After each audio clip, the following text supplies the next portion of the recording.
Hey friends, good morning. This is Mahesh Shah. In last chapter we studied about economic thought, Indian economy, and we discussed about many things according to the India. In that we talked about ancient India with that economy before independence and economy after independence. So at that time we discussed about some after independent economic reforms. We talk about that. So here in chapter number 8 we are going to discuss about economic reforms briefly. In this chapter first we studied the objective of economic policy reforms since 1991, the component of economic reforms, first liberalization and process of liberalization in India, second privatization, process of privatization in India, third globalization, process of globalization in India. With that we are going to discuss about foreign investment in India, the types of foreign investment, nature of foreign direct investment, India's foreign trade policy, stage of India's foreign trade, and evolution of economic reforms in our country, and last glossary words. So why we need these economic reforms in our country? That is the basic question. So we knew this thing very well that during the independence time we had a different kind of problem in our country. Our planner of independence faced challenges of social and economic development. For this reason, they adopted the mixed type of economic system, which laid greater emphasis upon socialist pattern of planning. So mixed type means here public sector also work, private sector also work, both the sector together also work. But however, from 1947 to 1990, this duration of approximately 4 decades, our strategy was failed, because in last chapter we studied that from 1950 to 1991, during these 4 decades the economic growth was 3.5% of our country. That was the stagnant. There was no change in that. However, by the 80s, many experts felt that the strategies of planning adopted from 1947 and 1947 to 1990 failed to attain the goals of economic growth and development, as they proposed several state imposed regulation on economic activity. तो यहाँ तक का जो time है 1947 से 1991 तक का जो टाइम है, ये ड्यूरेशन जो हमने डिसाइड किए थे, जो गोल्स हमारा जो प्लानिंग कमीशन था, वो जो प्लान करता था कितना हमें अचीवमेंट चाहिए, वो गोल्स एक्चुअली में हमारे फुलफिल नहीं हुए. उसके बहुत सारे रीजंस हैं. Besides in the early 90s the International Monetary Organisation IMO, guided by the developed nation of the world, imposed a precondition for providing further monetary assistance to India, that India must reform its economic policies by reducing excessive control on economic functioning. तो ये जो international Monetary organisation था, जो develop nation उसको handle करते थे, उनके according ऐसा डिसाइड हुआ कि अगर इंडिया को और मॉनेटरी असिस्टेंस चाहिए तो उनको अपनी जो इकोनॉमिक पॉलिसी है उसमें चेंज लाना पड़ेगा. There was a several balance of trade deficit and India had to borrow foreign exchange from international institution. तो यहाँ पे जो हमारी पुरानी सिस्टम थी उसमें बहुत सारे चेंजेस नेसेसरी थे. हमें हमारा जो फॉरेन एक्सचेंज था वो भी कम हो गया था, और उसको हमें बोरो करना पड़ेगा इंटरनेशनल इंस्टीट्यूशन से. Balance of trade is an accounting statement showing a countries expenditure on imports and income from export. तो ये ड्यूरेशन हमारा ऐसा था कि हमारा जो फॉरेन एक्सचेंज था, जो हमारी कंट्री का मनी था, वो इतना कम हो गया था कि हम मैक्सिमम नेक्स्ट 7 डेज तक कोई भी प्रोडक्ट इंटरनेशनल मार्केट से परचेज कर सकते थे। तो यहाँ पे ये नेसेसरी था कि हमारा फॉरेन एक्सचेंज हम कैसे इंक्रीज़ करें। इसके लिए since 1991 India reformed her economic policies for which necessary institutional and regulatory changes where also brought about. तो इसके लिए ये इकोनॉमिक्स रिफॉर्म्स नेसेसरी हो गए थे कि अगर हमें डेवलपमेंट चाहिए, अगर हमें हमारा फॉरेन एक्सचेंज बढ़ाना है, तो हमारी जो पुरानी वाली जो इकोनॉमिक पॉलिसी थी उसको हमें अब बदलना पड़ेगा। और ये रीज़न था कि 1991 में हमने इकोनॉमिक रिफॉर्म्स किए। अब उसके ऑब्जेक्टिव क्या थे, पहले हम वो देखते हैं। तो the changes brought about in economic policies since 1991 in order to steer a change in the economic system of India। तो ये चेंजेस क्यों चाहिए, क्योंकि जो हमारी इकोनॉमिक जो स्टेगनेंट है उसको थोड़ी एक्टिव करनी है। For one which was highly regulated by the state to one which is more market oriented. जो अब तक जो गवर्नमेंट के कंट्रोल में था उसको मार्केट ओरिएंटेड करने के लिए, as well as to reduce the extent of public sector in the mixed economic system came to be known as economic reforms। जो पब्लिक सेक्टर, जो गवर्नमेंट का इन्फ्लुएंस था ज़्यादातर, जितने भी इंडस्ट्री जितने भी इकोनॉमिक के सेक्टर थे उसके ऊपर गवर्नमेंट कंट्रोल ज़्यादा था, वो थोड़ा कम करके प्राइवेट सेक्टर को भी उतना ही चांस मिले, वो जो कंडीशन हुई उसको बोला गया इकोनॉमिक रिफॉर्म। तो इसके जो मेन ऑब्जेक्टिव थे उसमें था एक, increasingly encourage private and foreign investment in order to utilise India's abundant natural and human wealth in the process of economic development in a more productive manner. तो India के जितने भी नेचुरल और human wealth है, जितने भी resource है, उसको कंप्लीट यूटिलाइज करना है। उसके लिए प्राइवेट सेक्टर और फॉरेन इन्वेस्टमेंट को एनकरेज करना है, वो बढ़ाना था।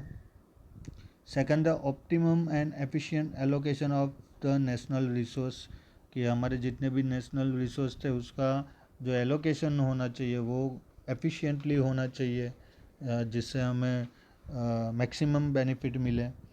थर्ड था तो restrict expenditures of the state and channelise the resources recovered from disinvestment in public enterprises toward increasing utilities which enhance welfare of the people. तो जो भी स्टेट अभी तक एक्सपेंस करते थे, स्टेट गवर्नमेंट के कंट्रोल में जो भी था, उसके पीछे जो भी एक्सपेंस होता था उसको कम करना है, और जितने भी रिसोर्स थे उसको रिकवर करके उसको डिसइन्वेस्टमेंट करना था। यानी अब जो गवर्नमेंट कंट्रोल था उसके थ्रू गवर्नमेंट वो जो की इंडस्ट्रीज़, बड़े लार्ज स्केल इंडस्ट्रीज़ थी, उसको सेल करने वाली थी, जिससे कि गवर्नमेंट के पास और पैसा आए और प्राइवेट सेक्टर को उतना स्कोप मिले, जिससे जो पब्लिक है उसको उसको बेनिफिट हो। नेक्स्ट है increase domestic income, employment and export income of the country की जो डोमेस्टिक इनकम थी, एम्प्लॉयमेंट था, एक्सपोर्ट इनकम थी, उसको बढ़ाना था। Increase competitiveness of the Indian economy, अभी तक जो गवर्नमेंट यहाँ की इंडस्ट्रीज़ को प्रोटेक्ट करती थी उसके बदले अब सीधा कंपटीशन में वो स्टेबल हो, यानी हमारी प्रोडक्ट क्वालिटी वाइज और प्राइस वाइज इंटरनेशनल मार्केट में एक प्लेस बना सके। Ensure steady economic growth and development of the Indian economy in the long run के लिए हमें ऐसी इकोनॉमिक स्ट्रेटजी यूज़ करनी थी जिससे ग्रोथ और डेवलपमेंट हमारी इंडियन इकोनॉमी का हो सके। To fulfill this object, systematic reform in economic policy were initiated in 1991, which had 3 component। तो इसके लिए जो भी रिफॉर्म्स हुए 1991 में, उसके 3 कंपोनेंट थे, लिबरलाइजेशन, प्राइवेटाइजेशन एंड ग्लोबलाइजेशन, जिसको शॉर्ट में बोला जाता है LPG। तो ये रिफॉर्म्स कैसे हुए, उसका मीनिंग क्या है, उससे क्या बेनिफिट हमें हुआ, वो हम इस चैप्टर में आगे देखने वाले हैं। तो अब सबसे पहले हम बात करते हैं लिबरलाइजेशन की। So what is called liberalisation? Liberalisation means freedom. Short में अगर हमें समझना है तो लिबरलाइजेशन मीन्स फ्रीडम, कि जहाँ फ्रीडम हो। पर कैसी फ्रीडम? तो liberalisation means increase in the freedom of private enterprises by allowing greater play of market forces and reduce interference by the state in a way relaxing policy restriction impose on economic activity. कि जहाँ पे government का restriction था वो कम करके private sector, private enterprises को ज़्यादा space मिले, ज़्यादा से ज़्यादा इन्वेस्टमेंट हो, ज़्यादा से ज़्यादा लोग अपनी एंटरप्राइजेस चालू करें, उनको एनकरेजमेंट मिले, उसको बोला गया liberalisation. Increase the role of private sector and market oriented processes in economic planning in place of state regulated economic process in India's mixed economy system is called liberalisation of Indian economy. तो in short जो government influence था, जो government interference था, उसको कम करना, उसको बोला गया लिबरलाइजेशन। तो ये प्रोसेस में होता क्या है? तो there is a gradual decline in the control impose by the state in economic function in. तो जहाँ पे गवर्नमेंट का जो कंट्रोल होता है वो कम होता है। सेकंड होता है जो the role of market forces of demand and supply increase in economic decision making. जो भी डिसीजन लिया जाएगा वो डिमांड और सप्लाई के अकॉर्डिंग लिया जाएगा। The private sector is systematically allowed to enter the investment areas reserved for the public sector. तो जहाँ पे खाली अब तक गवर्नमेंट इन्वेस्ट करती थी, पब्लिक सेक्टर थे, वहाँ पे सिस्टमेटिकली प्राइवेट सेक्टर अभी एंटर हो सकता है। And protection granted by the state to domestic industries again foreign competition is systematically reduce. तो अब तक जो गवर्नमेंट हमारी इंडस्ट्रीज़ को फॉरेन कंपटीशन से प्रोटेक्शन देती थी, उसको धीरे धीरे करके रिड्यूस करना है। This implies that the discrimination between domestic and foreign enterprises bye the state is gradually narrowed down. तो अब जो गवर्नमेंट फॉरेन एंटरप्राइजेज और जो डोमेस्टिक एंटरप्राइजेज थी उसके बीच में जो डिस्क्रिमिनेशन करती थी उसको कम करना था। For example, if the state has imposed restriction on cheaper import and better quality imports as well to enable sale of domestic goods, then such restriction are reduced. यानी वही वस्तु आप इंपोर्ट कर सकते हो जो चीपर हो और बेटर क्वालिटी की हो, और अगर वो फॉरेन कंपनी की हो तो वहाँ पे जो हमारी इंडियन कंपनी थी उसको जो प्रोटेक्शन मिलता था और जो फॉरेन गुड्स थे उसके ऊपर जो रिस्ट्रिक्शन था उसको थोड़ा रिड्यूस करना था। अब ये कैसे प्रोसेस हमारे इंडिया में हुआ? तो liberalisation in India was implemented as a gradual process. Initially investment rules were simplified for domestic producer and investors and subsequently for foreign investor. तो इससे पहले जो सिचुएशन थी वो ऐसी थी 1990 से पहले कि अगर आपको कोई बिज़नेस या कोई शॉप चालू करनी है तो बहुत सारे पेपर वर्क करना पड़ता था, लाइसेंस सिस्टम थी। तो ये सब गवर्नमेंट ने थोड़ा सा सिंपल कर दिया क्योंकि इससे डोमेस्टिक प्रोड्यूसर और इन्वेस्टर को एनकरेजमेंट मिलता है, ऊपर से जो फॉरेन इन्वेस्टर है वो अट्रैक्ट होते हैं। Likewise initially the consumer goods sector was open up for investment by foreign companies and then service sector and later on the financial sector। तो ये कैसे चालू हुआ कि सबसे पहले जो कंज्यूमर गुड्स सेक्टर था वो ओपन कर दिया गवर्नमेंट ने कि यहाँ पे अभी जिसको भी फॉरेन कंपनीज को इन्वेस्ट करना है वो कर सकती है। फिर धीरे से उसको सर्विस सेक्टर के ऊपर अप्लाई किया और लास्ट में किया फाइनेंशियल सेक्टर के ऊपर। Thus it was a strategic liberalisation process. The process of bringing about such economic changes, which is also called economic reforms, calls for systematic changes in policy regulations। तो जो government की जो regulation authority होती है उसके अंदर भी बहुत सारे चेंज हुए। Some important regulatory changes which we brought about by the Indian legislative body were first था जो MRTP एक्ट यानी monopolies and restrictive trade practices act 1969। इसको रिप्लेस किया गया कंपटीशन एक्ट के थ्रू, जो था competition act 2002. This act replaced MRTP and was aimed at reducing unhealthy competition among enterprises. तो यहाँ पे जो पर्टिकुलर कंपनीज की मोनोपोली थी उसको कम किया गया, और अब जो नई कंपनी आती है, जो नई एंटरप्राइजेस चालू होती है, उसका डायरेक्ट कंपटीशन होता था, तो उसकी वजह से जो अनहेल्दी कंपटीशन था वो रिड्यूस हुआ. सेकंड जो चेंज हुआ वो फेरा यानी कि फॉरेन एक्सचेंज रेगुलेशन एक्ट 1973, उसको चेंज कर दिया गया फेमस है फॉरेन एक्सचेंज मैनेजमेंट एक्ट 1990 से. तो फॉरेन एक्सचेंज रेगुलेशन एक्ट क्या करता था कि वो जो फॉरेन एक्सचेंज अर्निंग और ट्रांजैक्शन ऑफ एंटरप्राइजेस था उसको रेगुलेट करता था. अब जो फॉरेन एक्सचेंज मैनेजमेंट एक्ट 1990 है वो मैनेज करता है, वो खाली रेगुलेट नहीं करता था, उसको मैनेज भी करता था, यानी उनको गाइडलाइन भी देता था.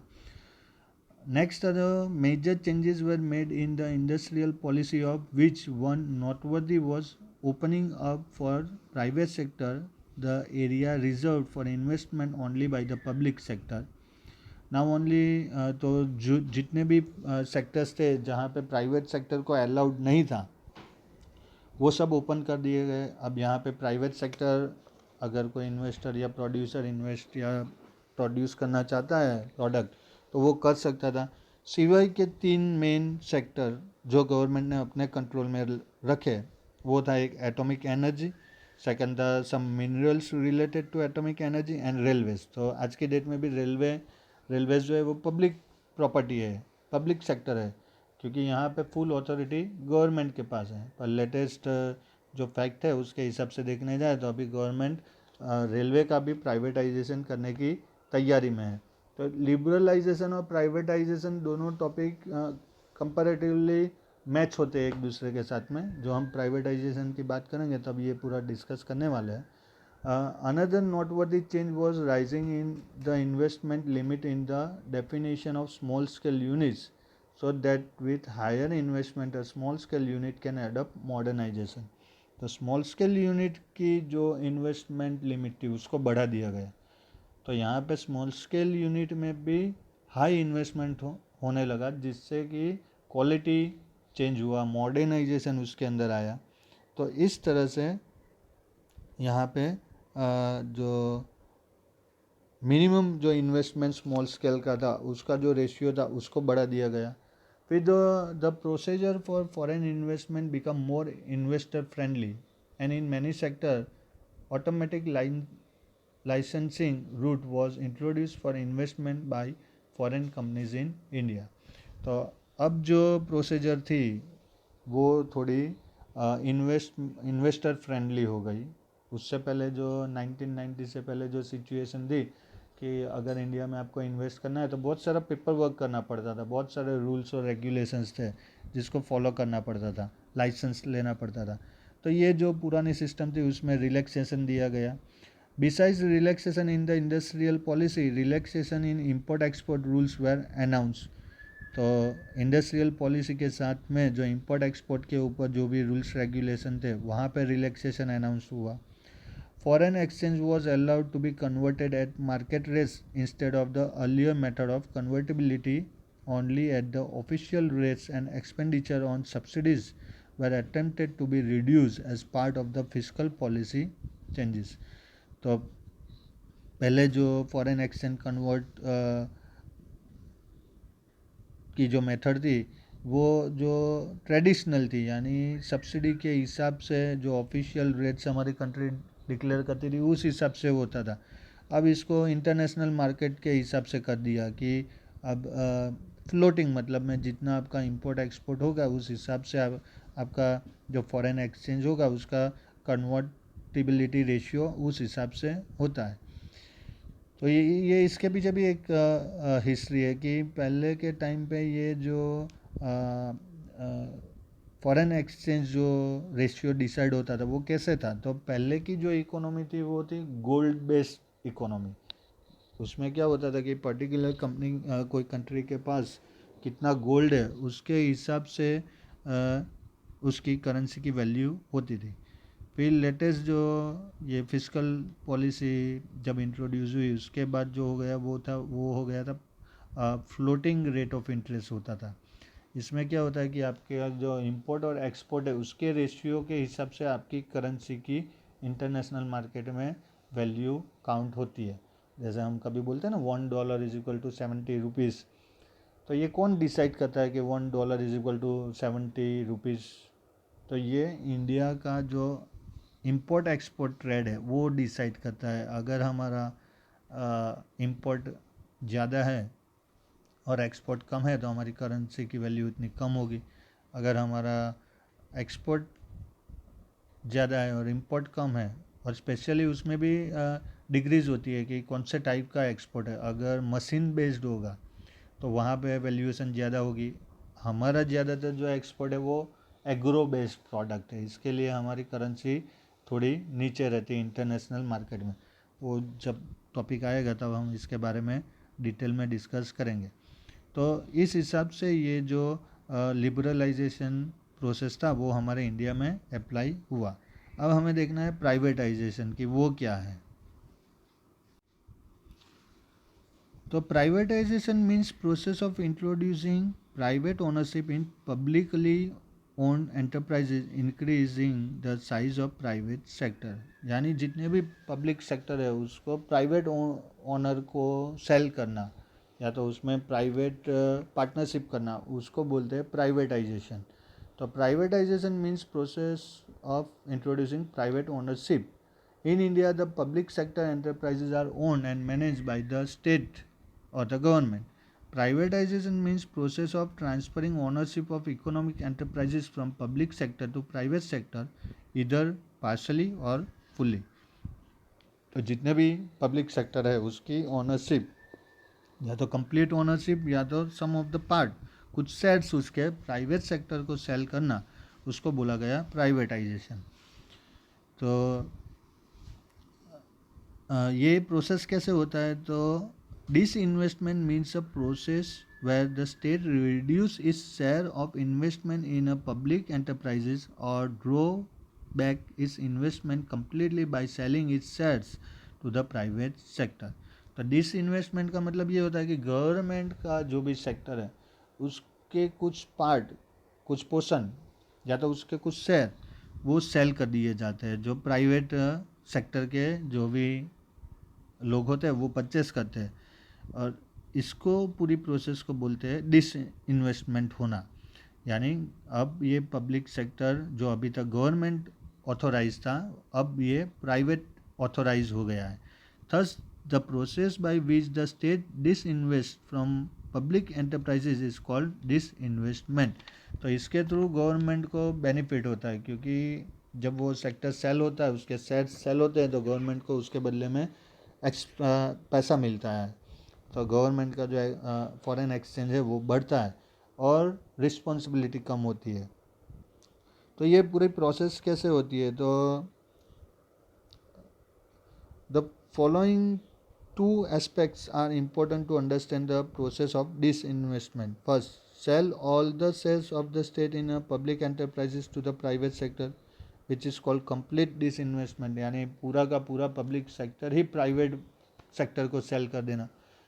फॉर एग्जांपल अगर हम बात करें रेलवे, अगर रेलवे पूरा का पूरा रेलवे रिलायंस या तो टाटा स्टील को सेल कर दिया तो ये हो जाएगा पूरा complete disinvestment of railway, यानी कि पूरा का पूरा रेलवे सेक्टर गवर्नमेंट ने प्राइवेट सेक्टर को सेल कर दिया। ये एक एग्जांपल है। Railway is the lifeline of our country, तो यहाँ पे गवर्नमेंट ऐसा नहीं करेगी। पर बहुत सारे दूसरे ऐसे सेक्टर है जिसमें गवर्नमेंट ये प्राइवेटाइजेशन कर चुकी है, वो आपको नेट के ऊपर से ढूंढना है।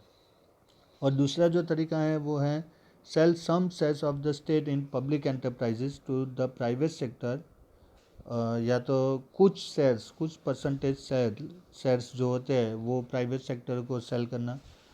इसमें जो रेशियो होता है वो 29% और 49%, which is called partial disinvestment. तो यहाँ पे क्या होता है कि 51% जो शेयर होते हैं अगर 51% जो शेयर होते हैं अगर वो प्राइवेट सेक्टर को ट्रांसफ़र कर दिए गए तो उसको बोलते हैं minor disinvestment. And if more than 51% shares are transfer to private sector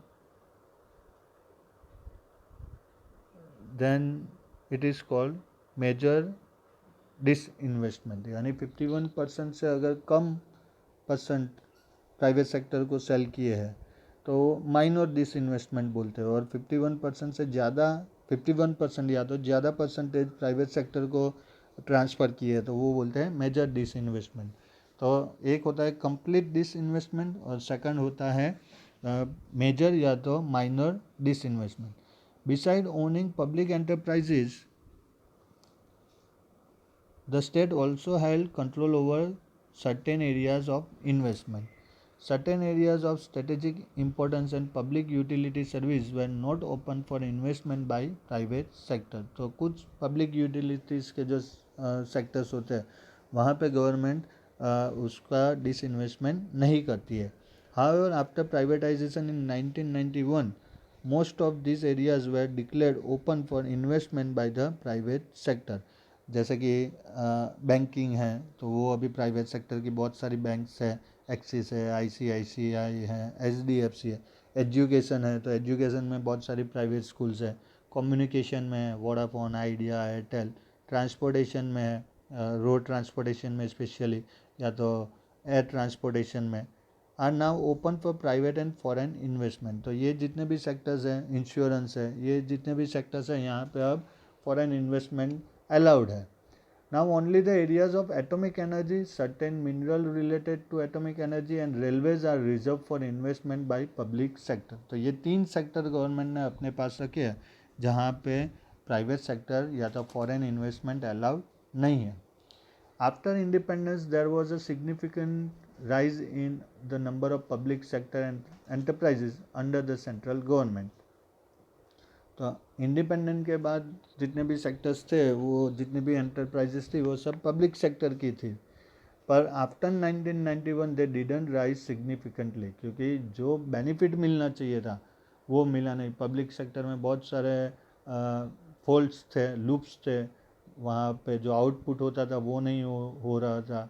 ज़्यादातर पब्लिक सेक्टर लॉस मेकिंग थे. तो उसकी वजह से on March 31, 1951 there were 5 public sector enterprises under central government which became 233 in 1990 and 217 in 2010 and were around 300 in 2015. The process of disinvestment from old enterprises continues while the state may also set up new enterprises. तो यहाँ पे जो 1991 है उसके बाद जब ये privatisation चालू हुआ तो बहुत सारे sectors public sectors private sectors में सेल कर दिए गए. पर जैसे जैसे ये प्राइवेट सेक्टर्स को सेल करते जाते थे वैसे वैसे गवर्नमेंट भी नए नए अपने एंटरप्राइजेस ओपन कर रहे थे और न्यू एंटरप्राइजेस भी है. तो आज की डेट में अगर देखने जाए 2015 के रिकॉर्ड के हिसाब से तो 300 जितने सेक्टर्स जो हैं वो सेंट्रल गवर्नमेंट के अंदर है जो आगे जाके उसका भी प्राइवेटाइजेशन हो सकता है अगर आउटपुट नहीं मिला तो इन शॉर्ट जो प्राइवेटाइजेशन का मीनिंग अगर हम देखने जाए तो पब्लिक सेक्टर का ऑनरशिप पब्लिक सेक्टर की ऑनरशिप को प्राइवेट सेक्टर को सेल करना उसको बोलते हैं प्राइवेटाइजेशन. तो ये जो स्टेप था वो स्टेप हमारे कंट्री में लिया गया आफ्टर 1991 जो एक इकोनॉमिक रिफॉर्म है. अब हमें देखना है ग्लोबलाइजेशन के बारे में. तो ग्लोबलाइजेशन, तो व्हाट इज़ ग्लोबलाइजेशन? तो globalisation is the process of increasing a country's economic integration with the rest of the world by increasing trade in goods and services, increasing movement of physical and financial capital, increasing exchange of technology and increasing investment between borders. तो globalisation का सीधा meaning ये होता है कि हमारा सीधा competition international companies के साथ होगा. तो बिफोर 1991 अगर आपका तो बॉर्न नहीं हुआ होगा तो आपको नहीं पता होगा, पर आप अपने पेरेंट्स को पूछ सकते हैं कि कितनी कंज्यूमर प्रोडक्ट्स अवेलेबल थी मार्केट में। जो आज की डेट में जो अवेलेबिलिटी है उतनी नहीं थी। वो टाइम पे बहुत लिमिटेड प्रोडक्ट्स मार्केट में अवेलेबल थी, क्योंकि ग्लोबलाइजेशन नहीं हुआ था। इंडिया में कोई भी फॉरेन कंपनी को अलाउड नहीं था अपना एंटरप्राइजेस चालू करने के लिए, इतना इजी नहीं था। इसलिए यहाँ पे बहुत सारी प्रोडक्ट्स, फॉरेन की प्रोडक्ट्स नहीं मिलती थी। पर आफ्टर ग्लोबलाइजेशन आज की डेट में देखो कि बहुत सारी क्या, जितनी भी इंटरनेशनल प्रोडक्ट है वो हमारी कंट्री में अवेलेबल है। मैकडोनल्ड देख लो, डोमिनोज़ है, BMW कार देख लो, ऑडी कार देख लो, बहुत सारी टीवीज, वॉशिंग मशीन्स की कंपनी है। तो ये है ग्लोबलाइजेशन कि यहाँ पे आपकी कंट्री की बॉर्डर अभी फॉरेन कंट्री की कंपनीज के लिए ओपन है। जो भी कंपनी यहाँ पे इन्वेस्टमेंट करना चाहे वो कर सकती है। ये ग्लोबलाइजेशन एक्सेप्ट करने का जो हमारा रीज़न था वो ये था, जो हमारी सोच थी कि अगर फॉरेन की कंपनीज यहाँ पे आएगी, वो अपना प्लांट्स यहाँ चालू करेगी, इन्वेस्टमेंट करेगी, तो गवर्नमेंट को पैसा मिलेगा। अगर यहाँ पे प्लांट्स चालू करेगी तो यहाँ के जो लोग हैं उनको भी जॉब मिलेगा। हमारा टोटल कैलकुलेशन ये था। पर कुछ हद तक ग्लोबलाइजेशन का नेगेटिव इफेक्ट भी हमें हुआ है। वो क्या हुआ है वो हम आगे जो टॉपिक आएगा तब डिस्कस करेंगे। अभी हम लोग समझ लेते हैं globalisation. It can be undertaken by gradually decreasing the policy control which served as impediments to foreign trade. तो यहाँ पे जो गवर्नमेंट की जो पॉलिसी है वो थोड़ी सी चेंज होगी। यहाँ पे अब फॉरेन की जो भी कंपनीज है उसको हमारी कंट्री में अलाउड होगा। अब ये प्रोसेस हमारे इंडिया में कैसे हुआ, तो in 1991 international monetary fund IMF declared several nation as highly indebted to it and thus impose upon them to globalise and upgrade the technologies and growth of their nation. तो IMF ने कुछ Nations जो होते थे Nations थे उनको highly इंडेबिटेड declare कर दिया था। यानी कि अब ये कंट्री के पास पैसा नहीं है, तो अभी इनको क्या करना होगा कि ग्लोबलाइजेशन एक्सेप्ट करना पड़ेगा। यानी उनको अलाउड करना पड़ेगा अपनी कंट्री में दूसरी कंट्रीज़ की कंपनियों को, और अपनी टेक्नोलॉजी को अपग्रेड करना पड़ेगा। This was a precondition before sanctioning further loans to this nation. उसमें एक इंडिया भी था, हमें भी लॉन्च चाहिए थी IMF के पास से। तो उनकी ये कंडीशन थी कि इंडिया को ग्लोबलाइजेशन एक्सेप्ट करना ही पड़ेगा। India was one of those and accordingly India had to relax इस policy of granting protection to domestic industries from foreign competition. अब हमारे पास कोई ऑप्शन नहीं था, इसलिए हमारी गवर्नमेंट ने ये एक्सेप्ट कर दिया। अब हमारी जो भी इंडस्ट्रीज़ है, डोमेस्टिक इंडस्ट्रीज़, उसको फॉरेन इंडस्ट्रीज के साथ कंपटीशन करना पड़ेगा। And thus India began globalising by allowing more trade with other nation. ये जो प्रोसेस हुआ वो कैसे हुआ, तो first time import export licensing policy was made simpler and easy. जो भी इंपोर्ट एक्सपोर्ट के लिए लाइसेंस लेना पड़ता था वो जो पॉलिसीज़ थी उसको ईजी कर दिया। India become member of world trade organization in 1995, which means abiding by its rules of free world trade। तो हम वर्ल्ड ट्रेड ऑर्गेनाइजेशन के मेंबर बने 1995 में। उसके अकॉर्डिंग जितने भी मेंबर्स कंट्री है उनके बीच में फ्री ट्रेड होगा। थर्ड है introducing convertibility of Indian rupees into other currencies eight market rate by gradually reducing conversion at the official rate.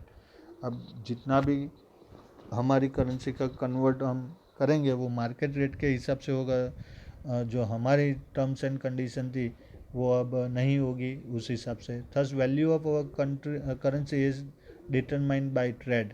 तो ये जो भी हमारी करेंसी की वैल्यू क्या रहेगी वो कैसे डिसाइड करेंगे, तो वो हमारे ट्रेड के ऊपर डिपेंड था। There was sector wise and systematic increasing in foreign direct investment in India. फिर FDI की जो हम बात करते हैं उसके लिए एक सिस्टमेटिक प्लान बनाया गया कि किस हिसाब से अलग अलग सेक्टर में फॉरेन इन्वेस्टमेंट होगा। Investors and producers in India were allowed to increase financial collaboration with their foreign counterparts. हमारे जो भी ट्रेडर्स थे, प्रोड्यूसर्स थे, उनको भी बोला गया कि अब जो फॉरेन में जितने भी उनके पार्टनर्स हैं उनके साथ अच्छे से फाइनेंशियल कोलैबोरेशन करना है. State becomes more indifferent in policy matters between domestic and foreign investor and producers. That is, undue protection for Indian investors against foreign competition was lifted. तो यहाँ पे अभी जो स्टेट का इंटरफियंस था, गवर्नमेंट का इंटरफियंस था, वो कम हो गया. And social and cultural ties with other nations were also encouraged, including relaxation by many nations in granting visas. एक जो रीज़न था वो था सोशल और कल्चरल टाइज, जिसकी वजह से अब हमारे कंट्री के लोगों को दूसरी कंट्री के वीज़ा मिलते थे, दूसरी कंट्री के लोगों को हमारी कंट्री के वीज़ा मिलते थे, और इस हिसाब से ये ग्लोबलाइजेशन हमारे इंडिया में चालू हुआ. अब हमें बात करनी है फॉरेन इन्वेस्टमेंट इन इंडिया की.